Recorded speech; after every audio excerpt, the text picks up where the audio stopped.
and welcome to my channel. If you are new here, hi, hey, hello, my name is Meg and we do crafty things here. So if you like crafty things, please do consider subscribing. And if you are a returning subscriber, thank you so much for subscribing and tuning in to another video. So today we're gonna do a Rex Lace tutorial.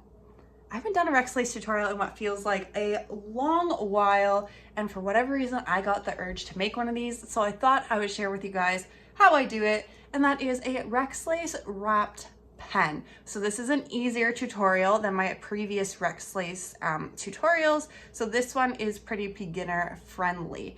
So it looks like this. Hopefully you guys can see that and that it's focusing well. It's a really fun one, and it's awesome because I don't know about you guys, but when I was in grade school, high school, college, even at work, you face the supply thieves. They're the people who steal your pens, steal your markers. Yep, I'll definitely give it back, and they never do. So in this case, it's custom, so you know it's yours, and they can't tell you otherwise because you picked it, you designed it, you finished it the way you wanted to finish it. So if you are interested in learning how I made this, please do stay tuned.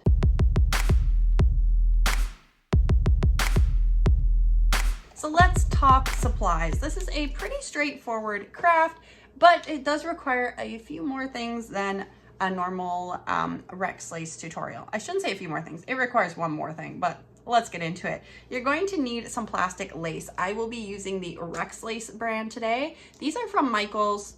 This says it was $3.97. That's generally about the price they still run from what I've seen, generally between $3 and $6 depending on the finish you get. If you get like a sparkle or holographic finish, it generally costs a little more. You can also get these, like not necessarily the Rex Lace spools here, but you can get smaller packets at Walmart or the dollar store, generally again wrapped into the craft section or the kids craft section. You will also need a pen for this tutorial.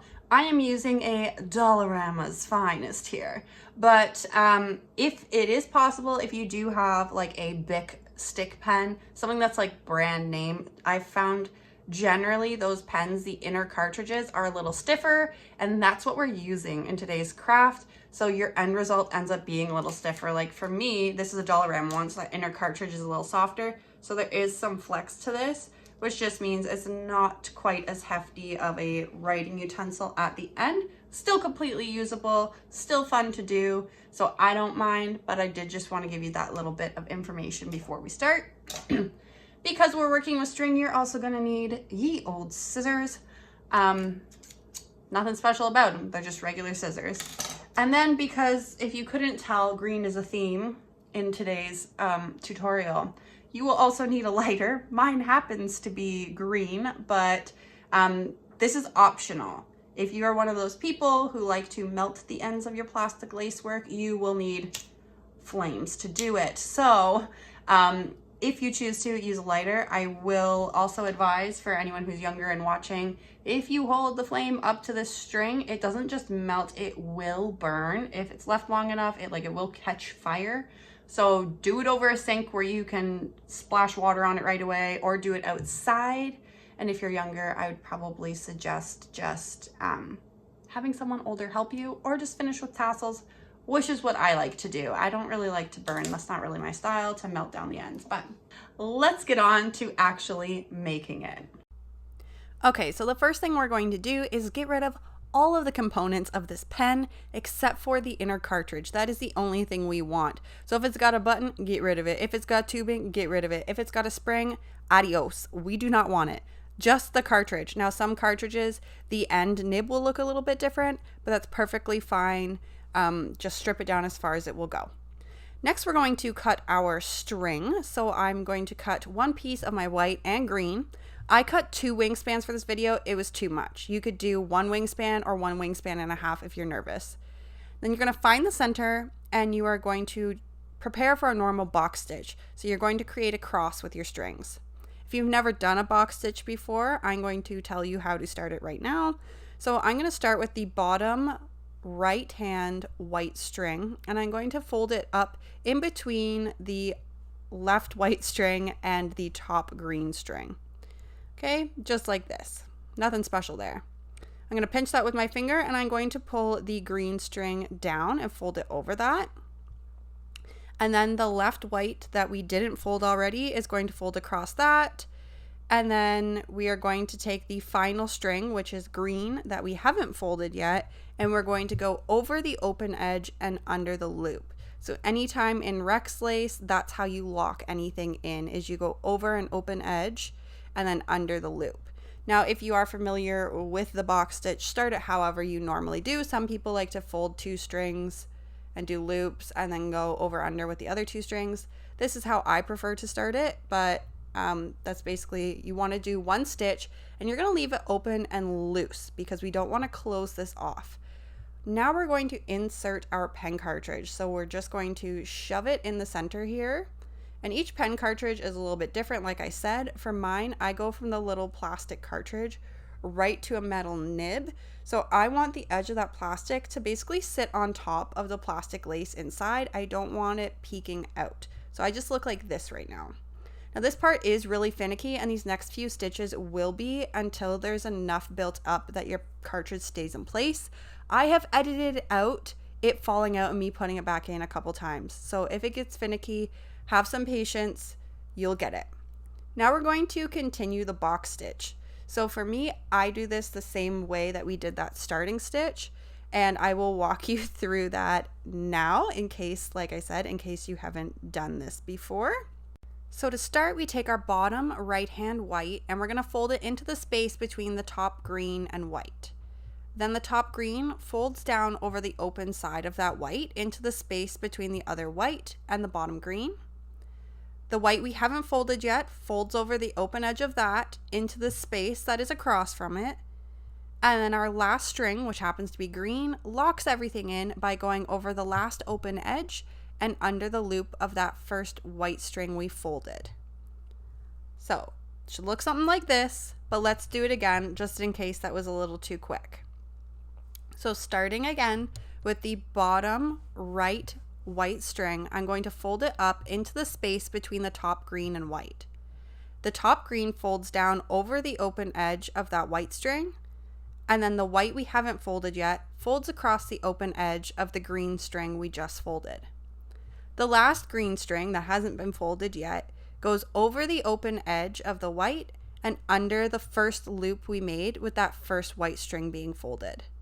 Then we just pull everything nice and snug, and we do this up the entire length of our pen cartridge.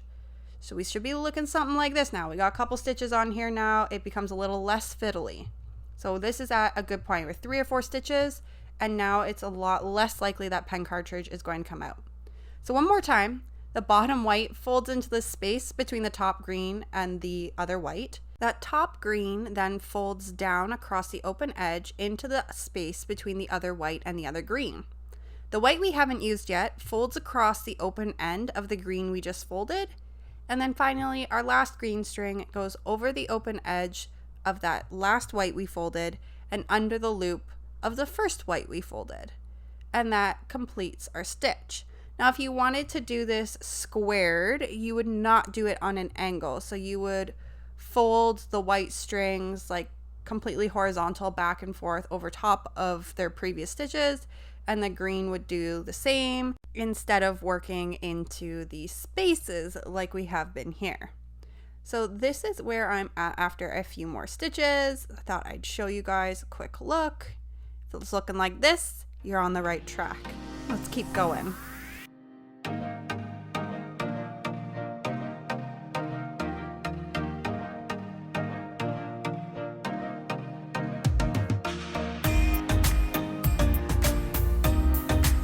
Okay, so now we have like the entire cartridge covered except for this last tiny little bit. So we're going to do the last couple stitches here to cover this up. And I thought I would show this portion before I showed actually finishing it, because it's important to cover the cartridge, but you don't want to go too many stitches afterwards, because with the absence of the cartridge, the end of the pen will become a completely different size because you don't have anything keeping that additional space in the middle of the stitch. So we really only want to go one maybe 2 stitches past the end of the cartridge, basically just enough to hide it, and then finish off however your method of choice is to finish off. I'll show you how I am going to do mine, which is with a tassel. So okay, I've got the cartridge completely covered now, as you can see, and now it's time to finish this off. So at this point, if you're one of those people who likes to melt your ends, you could go ahead, trim your ends, melt it down now. You could also tie a knot at the top of this and cut a tassel. I'm going to show you guys how I do my tassel because I don't do it with a knot and I think it looks really clean. So I will show you how I do that. So I'm going to do a really loose stitch here. It's the exact same thing we've been doing, and I'm going to keep it loose. You need to keep it pretty loose to be able to complete this because we're going to be wrapping strings around each other.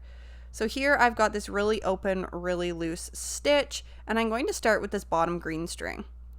Now with this green string, I am going to wrap around the outside of the other green loop here. It's got to be the green loop because the green loop isn't holding anything with this green string I'm working with in place.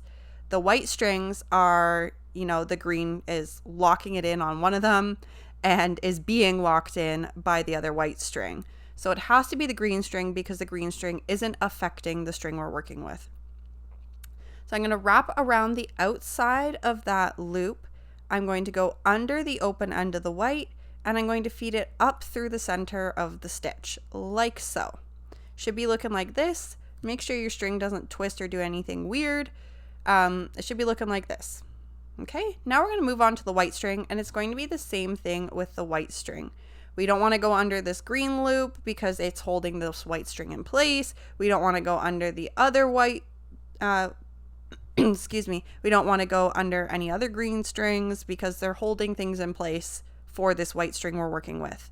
The other white string is not.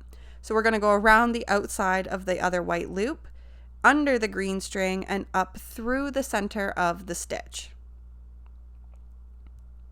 Just like we did with the green string, and we're going to continue doing that all through our strings. I was going to say all through the project, but we just did the project. So it looks kind of like this. It's hard to see the shape of our stitch now, so it does look a little crazy, but if you look, you can kind of see our basket weave pattern and our 2 strings up through the center. So now we're going to take our other green string and we're going to go around the loop of our first green, underneath the white string and up through the center.